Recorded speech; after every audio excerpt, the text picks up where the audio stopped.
but what I'm going to talk about is something called Urban Flourishing, which the seed of this project, as Rob has just alluded to, came out of the discussions we had at the conference last year. Part of the theme of the conference was a reflection on these three documents. The first one, the famous Yellow Book, written by the Urban Task Force, and we had Martin Crookston explaining his role on that task force and how that document came to be. So 25 years ago, we were celebrating that document. I spoke about By Design, which was effectively a manual for best practice urban design that got embodied into the planning system and was also reaching its 25th anniversary last year. And Max talked about the Farrell Review, which was also exploring a particular birthday, 10 years since that had been written. And these were three very important policy documents that have shaped the way that we've been thinking about and designing places over that last sort of quarter of a century, in a sense. And we were reflecting on the legacy of those documents last year and asking this question, do we need a new urban renaissance? We just had a new government at the time, and we were thinking we need a new vision for the country. We weren't quite sure what the government was going to come up with at that time. But what we were clear about was the challenges were very different from 25 years ago. 25 years ago, we were trying to get interest in our towns and city centres, trying to encourage development to happen within towns and city centres, to get people living in the centres again, and that has happened. That's happened to a larger and lesser extent in different centres across the country.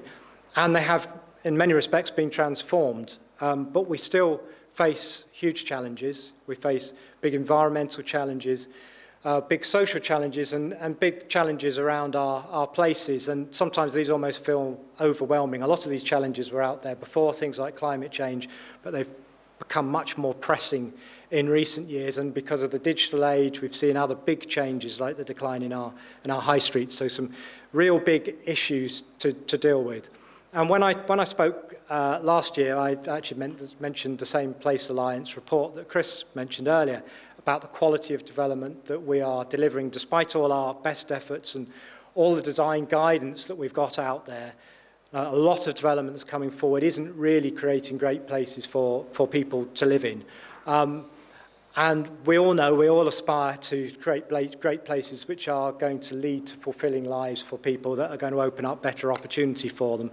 But the actual reality on the ground is an awful lot of people are living in places where it's quite hard to live their lives because facilities aren't nearby, where it's often not safe to step out of your door, you can't take the incidental exercise that you might want to do as part of your daily routines. And we're still building places which are quite dependent on the car for many people. So despite our best efforts, we're not always delivering what we want to do. Max and I continued to talk after the conference. We didn't just go away and think, oh, well, we'll make these ideas and talk the talk at the conference and then forget about it. We've continued to talk, and over the last year, we've been sort of formulating ideas and formulating them around this initiative, this new initiative called Urban Flourishing. And what this is about is making places flourish in the future. And what we were reflecting on is the fact that all of these reports were effectively written by experts, for experts, to deliver the recommendations that were within them. And while we've heard some great examples this morning about engagement with communities, engagement with public, engagement with young people, and that often does happen as part of a lot of the work that we do, what we don't tend to do is bring people on and bring the communities in the way that we're planning places as effectively as we could do. We don't ask communities what they value in their places, what they really want to see, what they value about the place that they call home. So that's the root issue that we're trying to address through the Urban Flourishing initiative. And we want to look quite strategically through this to address all of these big challenges, the environmental, the placemaking, and the social issues as a holistic strategy, but do it from the perspective of the lived experience for people. So through the last year, we've been building a team.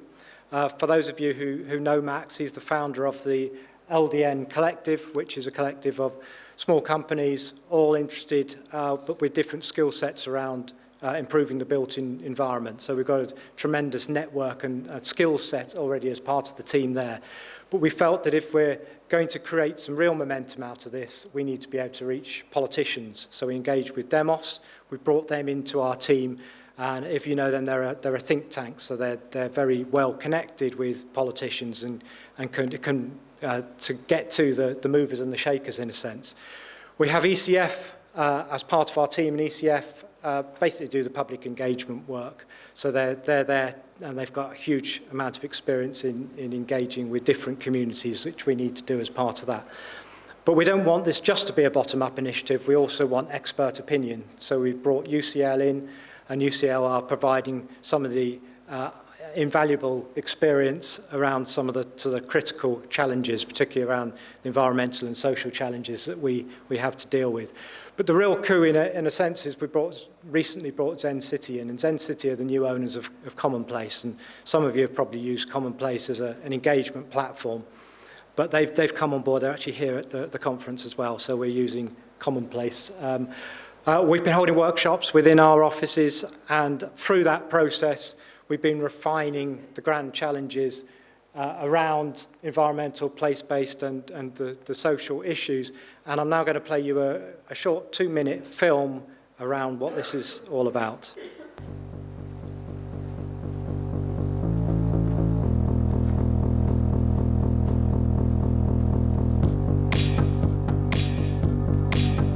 Our towns and cities are where life happens, where we grow up, raise families, start businesses, and build communities. But today, our places face serious challenges, from climate change to inequality and poor planning. Urban Flourishing is a new national initiative that brings together communities, researchers, and experts to shape better places to live, work, and thrive. We're creating a practical framework that helps guide how places grow and improve, shaped by real experiences, expert insight, and new technologies like AI.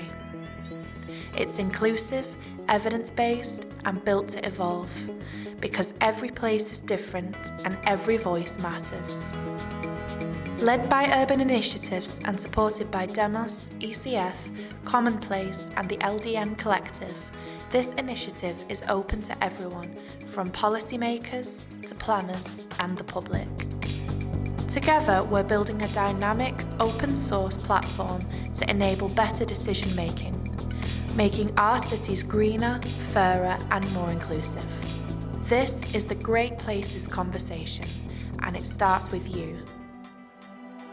Join the movement to shape places where everyone can flourish.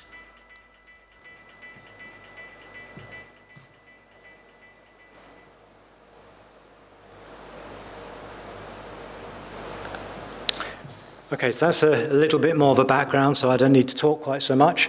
I mentioned Commonplace. Commonplace have nearly 250,000 subscribers, and I think uniquely with this project, they've allowed us to basically reach out to all of those subscribers. So over the last 3 weeks, we've been pushing out 3 surveys, one around your place, one around your community, and one around your environment to all of those subscribers.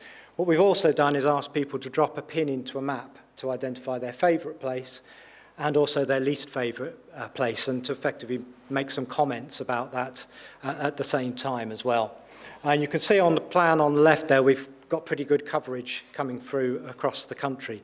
And in fact, we've had 13,000 visitors to the site, and we've had over nearly 5,000 responses. This is based on the figures from last week. So we're only 2 weeks into this, and at the moment we've just gone to Commonplace subscribers, but we wanted to get this out so that we'd have something to report today at this conference. What I'm going to do now is I'm going to ask you a couple of questions before I reveal some of the results. So I'm going to do this on Slido. So I'd like you to scan this QR code on here, and then I'm going to ask you 4 different questions.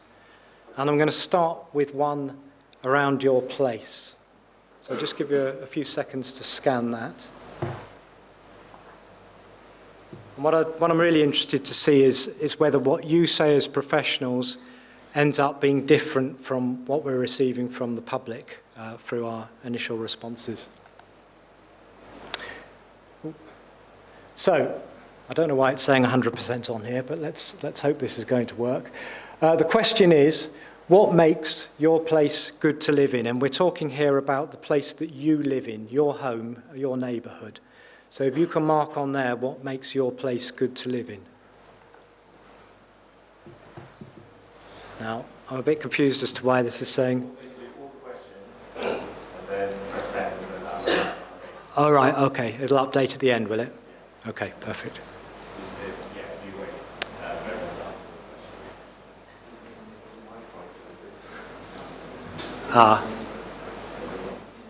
Are you all managing to scan this okay, or is there any issues with Wi-Fi?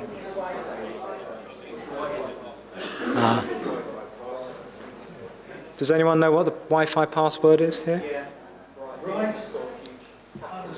_future with a capital V and a capital F. Okay, I'll just give you a few seconds to get that. _futures. Capital V, capital F. I didn't see it. Future. Yeah. Future, sorry. Yeah.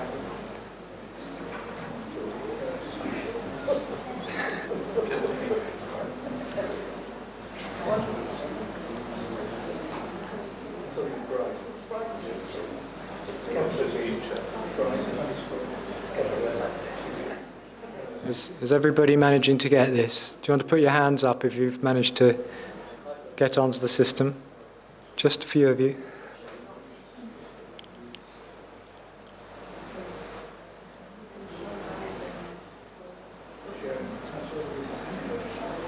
Is it working? Am I okay to move on to the next question? Oh, it's loading. Oh, brilliant. Okay, so it's actually... Okay, excellent.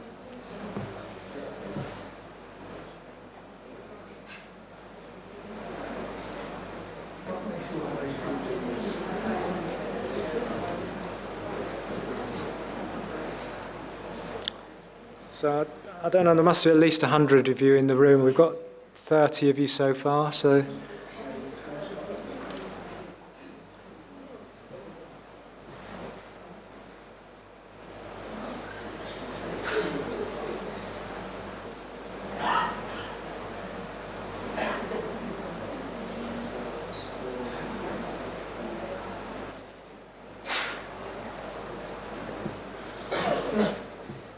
Okay, so we're getting the general idea anyway.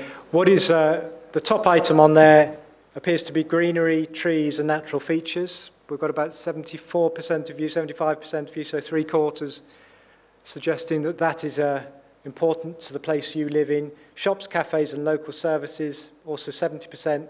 Safe and walkable streets, 65.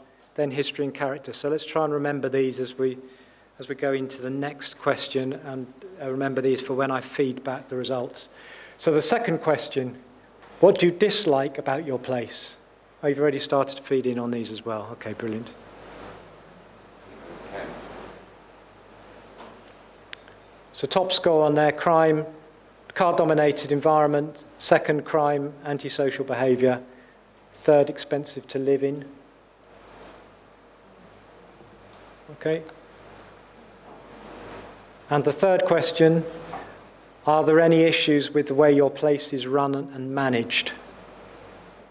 Lack of trust in local leaders is coming up as with the most voters. Poor communication about what is happening, decisions made without listening to local people. And I've got one more question, which is, what should be done to prepare and respond to climate change? What you're voting for here is plant more trees and create shaded areas, green building standards for new homes, and invest in renewable energy. Okay, so I'm going to move on from here, and I'm going to show you what results we've been receiving. So starting with your place, and we asked quite a lot of questions on each of these. There's about 10 or 12 in each survey, so this is just a snapshot, and I'm not going to go through all of them. But I'm going to start with this one.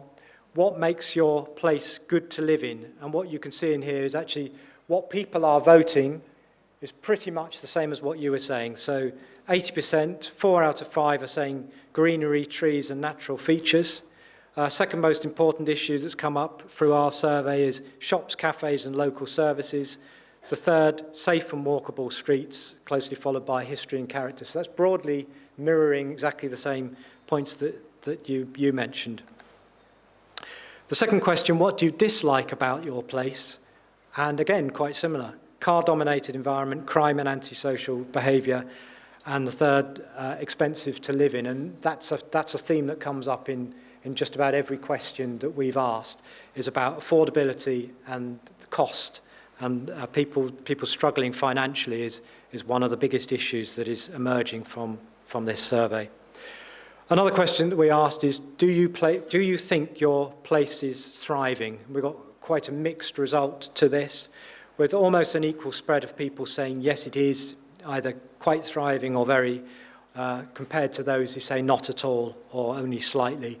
And we asked people, what should be done to make your place thrive in the future? And this is slightly complicated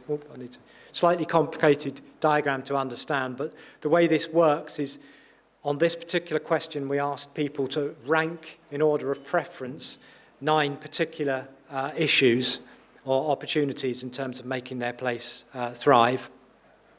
And those that get the most rankings at the top, number 1s, 2s and 3s, are the issues that most people are voting for. And interestingly, in this one, the point that the most people identified as the factor that would make their place thrive in the future was about cleaning up and improving the local environment. So in many ways, sort of lower hanging fruit, quite small scale things that perhaps we're not doing at the moment. Attracting more local jobs, making the high streets and town centres more attractive, also featuring quite highly on that. I'm going to move on to some questions around community. And the first one here is, what are the social issues affecting your community?